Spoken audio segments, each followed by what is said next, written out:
আসসালামু আলাইকুম। দেখুন, এই ভিডিওতে আমাদের জীবনে অনেক গুরুত্বপূর্ণ তথ্য আমি রয়েছে। জিজ্ঞেস করতে চাই যে ভগবানের বানানো নিয়মে কি পরিবর্তন হতে থাকে? আমি এজন্য জিজ্ঞেস করছি যে ইসলাম ধর্মে বলা হয় যে মানুষের কখনো পুনর্জন্ম হয় না। আর শ্রীমদ্ ভগবত গীতাতে শ্রীকৃষ্ণ অর্জুনকে বলেছিলেন, হে পৃথিবীর মানুষ, যার মানে সবাই কয়েকবার জন্ম নেয়। হয়তো তোমার জানা নেই যে আমার কয়েকবার জন্ম হয়ে গেছে। আমি প্রথমে গীতাতে যে জ্ঞান দিয়েছিলাম তা প্রথমে মানুষকে দিয়েছিলাম, যাকে আপনারা সবাই নূহ আলাইহিসসালাম হিসেবে চিনে থাকেন। আবার পরের বার বলছে যে আমি সূর্যদেবকে এই জ্ঞান দিয়েছিলাম, এখন আমি আপনাকে এটা দিচ্ছি। তাহলে স্যার, আপনি কি বলতে পারেন যে মানুষের কি পুনর্জন্ম হয় নাকি হয় না? সময়ের সাথে সাথে কি ভগবানের দেওয়া নিয়মের কোনো পরিবর্তন হয় কিনা আমি জানতে চাই। ভাই দুটো প্রশ্ন করলেন। প্রথম প্রশ্ন হচ্ছে সর্বশক্তিমান ঈশ্বরের আইন এবং শিক্ষার মধ্যে কোনো পরিবর্তন করা যায় কিনা, পরিবর্তন হতে পারে কিনা। আর দ্বিতীয় প্রশ্ন, একজন মানুষ দ্বিতীয়বার জন্মাবে কিনা, পুনর্জন্ম হবে কিনা। আর একটা উদ্ধৃতি দিলেন গীতা থেকে, এটা নিয়ে পরে বলবো। এবার আসুন আপনার প্রথম প্রশ্নে, ঈশ্বরের বিধান পরিবর্তন হয় কিনা। যদি ঈশ্বরের বিধানটা সময় সংশ্লিষ্ট হয়ে থাকে, যদি সেটা নির্দিষ্ট একটা গোত্রের মানুষের জন্য হয়, নির্দিষ্ট সময়ের জন্য হয়, তবে এটা পরিবর্তন হয়। যেমন ধরেন, আমি আলোচনায় বলেছি তাওরাত, জাবুর, ইনজিল সবগুলোই সর্বশক্তিমান ঈশ্বর প্রেরিত, তবে সেগুলো ছিল একটা নির্দিষ্ট গোত্রের লোকদের জন্য, একটা নির্দিষ্ট সময়ের জন্য। কিন্তু ঈশ্বরের সর্বশেষ এবং চূড়ান্ত নাজিল হওয়ার পর কোনো কিছু যুক্ত করা যাবে না, কোনো কিছুই বাদ দেওয়া যাবে না। কোরআন হচ্ছে সর্বশক্তিমান আল্লাহর সর্বশেষ এবং চূড়ান্ত বার্তা। আর কোনো ওহী নাজিল হবে না। নবী মুহাম্মদ সাল্লাল্লাহু আলাইহি সাল্লাম হলেন সর্বশেষ এবং চূড়ান্ত নবী, আর কোনো নবীও আসবেন না। আল্লাহ বলেন সূরা আহজাব অধ্যায় 33 আয়াত 40, মা কানা মুহাম্মাদুন আবা আহাদিম মিন রিজালিকুম ওয়ালাকিন রাসূলুল্লাহ ওয়া খাতামুন নবিয়্যিন ওয়া কানা আল্লাহু বিকুল্লি শাইইন আলিমা। যে মুহাম্মদ সাল্লাল্লাহু আলাইহি সাল্লাম কোনো পুরুষের পিতা নন, তবে তিনি আল্লাহর রাসূল এবং নবীদের সিলমোহর। আর আল্লাহ সর্বজ্ঞ সর্বজ্ঞানী। নবী মুহাম্মদের পর যদি কেউ বলে সে আল্লাহর নবী, তার কাছে ওহী আসে, তার মানসিক চিকিৎসা দরকার। নবী মুহাম্মদ সর্বশেষ এবং চূড়ান্ত নবী। কোরআনের পর আর কোনো ওহী আসবে না, এ কথা কোরআনে স্পষ্ট বলছে সূরা মাইদা অধ্যায় 5 আয়াত 3। আজ তোমাদের জন্য আমার দিনকে পূর্ণ করলাম এবং জীবন বিধান হিসেবে দিলাম ইসলাম, আর আমার অনুগ্রহ পূর্ণ করলাম। যখন ধর্ম পরিপূর্ণ করা হয়েছে তখন নতুন কোনো কিছু যুক্ত করা যাবে না, কিছু বাদও দেওয়া যাবে না। আপনার প্রশ্নে হ্যাঁ, পুরাতন ওহী পরিবর্তন হতে পারে, তবে মূল বার্তা প্রথম ওহী থেকে শেষ ওহী পর্যন্ত তাওহীদ সম্পর্কে, আল্লাহর একত্ববাদ সম্পর্কে এক। তাই সব গ্রন্থই যেগুলো কোরআনের আগে এসেছে সেগুলো আসল রূপে আর নেই। মানুষ সেগুলোকে পরিবর্তন করে দিয়েছে, কারণ সেগুলো সর্বকালের জন্য নয় এবং আল্লাহ সেগুলো সংরক্ষণ করার প্রয়োজন মনে করেননি। এবার যদি কোরআনের ব্যাপারে বলেন, আল্লাহ বলেছেন সূরা হিজর অধ্যায় 15 আয়াত 9, আমি কোরআন নাজিল করেছি, আমি এর সংরক্ষণকারী। এই কোরআনকে যদি সমগ্র মানবজাতি পরিবর্তন করার চেষ্টা করে তারা তা পারবে না। সমগ্র মানবজাতি আর জিন একত্রিত হলেও কোরআনকে পরিবর্তন করতে পারবে না। আর পূর্ববর্তী কিতাবের ব্যাপারে বললে হ্যাঁ, তাহলে তা করতে পারবে, তবে চূড়ান্ত বার্তার ক্ষেত্রে পারবে না। এটা হচ্ছে চূড়ান্ত। এবার আসুন আপনার দ্বিতীয় প্রশ্নে, তারপর আমি নতুন প্রশ্নের উত্তর দেব। দ্বিতীয় প্রশ্নটা ছিল পুনর্জন্মে বিশ্বাস করি কি না দ্বিতীয় জীবনে। এবার পুনর্জন্মের ব্যাপারে বললে ভগবদ্গীতা থেকে উদ্ধৃতি দিলেন, তবে বেদ হিন্দু ধর্মের সবচেয়ে পবিত্র গ্রন্থ। বেদ হচ্ছে প্রথম, এগুলো হচ্ছে শ্রুতি, তারপরে আসে হচ্ছে স্মৃতি। মহাভারতের অংশ হলো ভগবদ্গীতা। যদিও ভগবদ্গীতা বেশি পড়া হয় বেদের চেয়ে, তবে নির্ভরযোগ্যতার ক্ষেত্রে বেদ হচ্ছে উপরে। বেদ পুনর্জন্ম সম্পর্কে বলছে, পুনর্জন্ম মানে পরবর্তী জীবন। আর যদি কোরআন পড়েন, কোরআনও এই কথা বলছে। কোরআন বলছে আপনি পৃথিবীতে আসবেন, তারপর মারা যাবেন, আবার পুনরুত্থিত হবেন। পূর্ণ মানে পরবর্তী, জন্ম মানে জীবন, পুনর্জন্ম।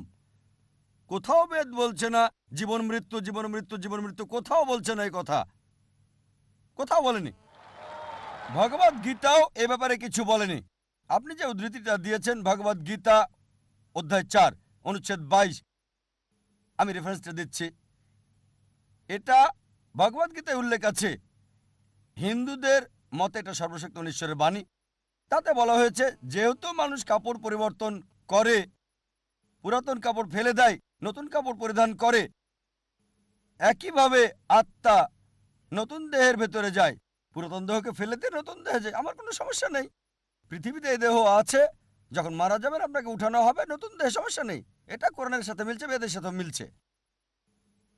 তবে এই দর্শন যেটা বললেন পুনর্জন্মের ব্যাপারে, সংস্কৃত ভাষায় বলা হয়েছে সংস্কারা, পুনর্জন্মের থিওরি, জীবন মৃত্যুর থিওরি, বলা হয় পুনর্জন্ম। ঠিক এই থিওরিটা দাঁড় করিয়েছেন হিন্দু ধর্মের পণ্ডিতরা, বেদের কোথাও উল্লেখ নেই। কেন? কারণ তারা ব্যাখ্যা দিতে পারতো না। কেন কিছু লোক দেব, কিছু লোক ধনী, কিছু লোকের জন্ম গরিব পরিবারে, কিছু লোকের সুস্বাস্থ্য আছে, কিছু লোকের বংশগত হৃদরোগ আছে, ঈশ্বর এমন অবিচার করছেন কেন? তারা এর কোনো ব্যাখ্যা দিতে পারেনি। তাই তারা একটা দর্শন নিয়ে এলো জীবন মৃত্যুর, কর্ম আর ধর্ম। কর্ম হচ্ছে কাজ, ক্রিয়া, ধর্ম হচ্ছে বিধান। তাহলে ব্যাখ্যা কি কেন ঈশ্বর অবিচার করছেন? কেন একজন মানুষ হৃদরোগ নিয়ে জন্ম নেবে? শেষ জীবনে সে কিছু পাপ করেছিল। এই দর্শন অনুমান হিন্দু ধর্মের পণ্ডিতদের, এটা বেদের নয়। তাই তারা এই দর্শন নিয়ে এলো আর বলল যদি ভালো কাজ করো পরবর্তী জীবনে উঁচু জাতে জন্ম নেবে তোমরা। আর হিন্দু ধর্মের বিশ্বজনীন ভ্রাতৃত্ব হচ্ছে সব জীবন্ত প্রাণী ভাই। তাই হতে পারে কখনো জন্মাবেন তেলাপোকা হয়ে, কখনো বা ইঁদুর হয়ে, কখনো বিড়াল হয়ে, কখনো কুকুর, কখনো মানুষ হিসেবে। মানুষ হচ্ছে সর্বোচ্চ লেভেল। ভালো কাজ করলে উঁচু লেভেলে জন্মাবেন, খারাপ কাজ করলে নিচু জাতে জন্মাবেন। আপনি মানুষ হয়ে জন্মাতে পারবেন 7 বার। কতবার? 7 বার। এটা হিন্দু পণ্ডিতদের দর্শন, যেটাকে বলা হয় সংস্কারা। এখন আপনাকে জিজ্ঞেস করি, এই পৃথিবীতে অপরাধ বাড়ছে না কমছে? অপরাধ বাড়ছে না কমছে? বেড়ে চলেছে, মাশাআল্লাহ, খুব ভালো। পাপ বাড়ছে। মানুষের সংখ্যা আমরা যা জানি, মানুষ বাড়ছে না কমছে? জনসংখ্যা বাড়ছে না কমছে? বাড়ছে, মাশাআল্লাহ। এখন পাপও বাড়ছে, মানুষের সংখ্যাও বাড়ছে। যেহেতু পাপ বাড়ছে, মানুষ তো কমার কথা। তাই বোঝা যাচ্ছে লজিক্যালি এটা ঠিক না। এজন্য আমি পুনর্জন্ম বিশ্বাস করি। পুনর্জন্ম মানে পরবর্তী জীবন, এ ব্যাপারে কোরআনও বলছে। তবে একবার এই পৃথিবীতে আসবেন, একবার। এবার আপনার দ্বিতীয় প্রশ্নে আসি, যে ব্রহ্মা, বিষ্ণু, মহেশ বা শিবা, এটা একই। দুটো নাম, মহেশ আর শিবা একই, তবে সবচেয়ে পরিচিত হচ্ছে শিবা। ঠিক? স্রষ্টা, ধ্বংসকারী, রক্ষাকারী, ব্রহ্মা, বিষ্ণু, শিবা। আর আপনি বললেন ঈশ্বরের 3টি রূপ। না, 3টি রূপ না। তার কি কোনো মানুষ আছে? হ্যাঁ, তার অনেক ফেরেশতা আছেন, তবে ঈশ্বর একাই যথেষ্ট। কোনো সাহায্যের দরকার হয় না। তবে যদি তিনি চান ফেরেশতা দিয়ে কাজ করাতে পারেন, যদি চান। যদি না চান, সমস্যা নেই। তিনি শুধু চাইবেন, তা হবে। কুন ফায়াকুন, হও আর হয়ে যায়। এবারে হিন্দুদের ব্যাপারে বললে, তারা যা বিশ্বাস করে তা কিছুটা ট্রিনিটির মতো, খ্রিস্টানদের মতো হিন্দুরা বিশ্বাস করে যে সর্বশক্তিমান ঈশ্বর, সৃষ্টির জন্য একজন ঈশ্বর ব্রহ্মা, ধ্বংসের জন্য একজন ঈশ্বর শিবা, একজন ঈশ্বর হলেন রক্ষাকারী বিষ্ণু। সুতরাং আলাদা ঈশ্বর সৃষ্টির জন্য, আলাদা ঈশ্বর রক্ষার জন্য, আলাদা ঈশ্বর ধ্বংসের জন্য। কোরআন বলছে সূরা আম্বিয়া অধ্যায় 21 আয়াত 22, এক আল্লাহ ছাড়া যদি একাধিক আল্লাহ থাকতো অবশ্যই তারা ঝগড়া করত। আর কোরআন বলছে সূরা মুমিনুন অধ্যায় 23 আয়াত 91, যে যদি একাধিক ঈশ্বর থাকতো একজন আরেকজনের সাথে যুদ্ধ করত। এজন্য আমরা হিন্দু মিথ থেকে দেখি একজন ঈশ্বর যুদ্ধ করছে আরেকজনের সাথে, একজন ঈশ্বর আরেকজনকে পরাজিত করছে, তৃতীয় জন দ্বিতীয়জনকে সাহায্য করছে। ঈশ্বর কিভাবে যুদ্ধ করে? সুতরাং উত্তম হচ্ছে এক ঈশ্বর, সুপার পাওয়ার একটাই। আর বেদ এটাই বলছে। যদি কোনো সাধারণ হিন্দুকে জিজ্ঞেস করেন আপনি কতজন ঈশ্বরে বিশ্বাস করেন, কেউ বলবে 3 জন, কেউ বলবে 100, কেউ বলবে 1000, কেউ বলবে 33 কোটি 330 মিলিয়ন। কিন্তু যদি শিক্ষিত হিন্দুকে জিজ্ঞেস করেন আপনি কতজন ঈশ্বরে বিশ্বাস করেন, সে বলবে একজন হিন্দুর উচিত এক ঈশ্বরে বিশ্বাস করা। কিন্তু সাধারণ হিন্দু বিশ্বাস করে একটা আদর্শে, সেটা প্যান্থেইজম। তার মানে সবকিছুই ঈশ্বর। গাছ হলো ঈশ্বর, সূর্য ঈশ্বর, চাঁদ হলো ঈশ্বর, মানুষ হলো ঈশ্বর, আর সাপও ঈশ্বর। আমরা মুসলিমরা বিশ্বাস করি সবকিছু ঈশ্বরের। ঈশ্বর নামের সাথে এর শব্দ যোগ করি। সবকিছু ঈশ্বরের। গাছ ঈশ্বরের, সূর্য ঈশ্বরের, চাঁদ ঈশ্বরের, মানুষ ঈশ্বরের, পাশাপাশি সাপও হলো ঈশ্বরের। তাই প্রধান পার্থক্য হচ্ছে হিন্দু আর মুসলিমদের মধ্যে, হিন্দুরা বলে সবকিছু ঈশ্বর আর আমরা মুসলিমরা বলি সবকিছু ঈশ্বরের। ঈশ্বর নামের সাথে যুক্ত হচ্ছে এর শব্দটা। পার্থক্যটা হচ্ছে এই শব্দটা। যদি আমরা শুধু এই এর শব্দটার পার্থক্য দূর করতে পারি, হিন্দু আর মুসলিম এক হয়ে যাবে। সেটা কিভাবে হবে? আল্লাহ কোরআনে বলেছেন, সূরা ইমরান অধ্যায় 3 আয়াত 64, تعالوا إلى كلمة سواء بيننا وبينكم এসো সেই কথায় যা তোমাদেরও আমাদের মধ্যে এক। প্রথম সাদৃশ্য কি? ألا نعبد إلا الله আল্লাহ ছাড়া কারো ইবাদত করি না, ولا نشرك به شيئا তার সাথে আমরা কাউকে শরীক করি না, ولا يتخذ بعضنا بعضا أربابا من دون الله আর নিজেদের মধ্য থেকে আল্লাহ ছাড়া কাউকে প্রভু হিসেবে মানি না। فإن تولوا যদি তারা মুখ ফিরিয়ে নেয়, فقولوا اشهدوا بأننا مسلمون। বলো সাক্ষী থাকো আমরা মুসলিম, আল্লাহর কাছে নিজের ইচ্ছাকে সমর্পণ করি। কোন ধর্মকে যাচাই করার ভালো উপায় হলো ধর্মের অনুসারীদের না দেখে সেই ধর্মের গ্রন্থগুলোকে দেখা। এখন যদি হিন্দু ধর্মগ্রন্থ দেখি, যদি আমরা পড়ি উপনিষদ, বেদ, উপনিষদ এগুলো সবচেয়ে পবিত্র।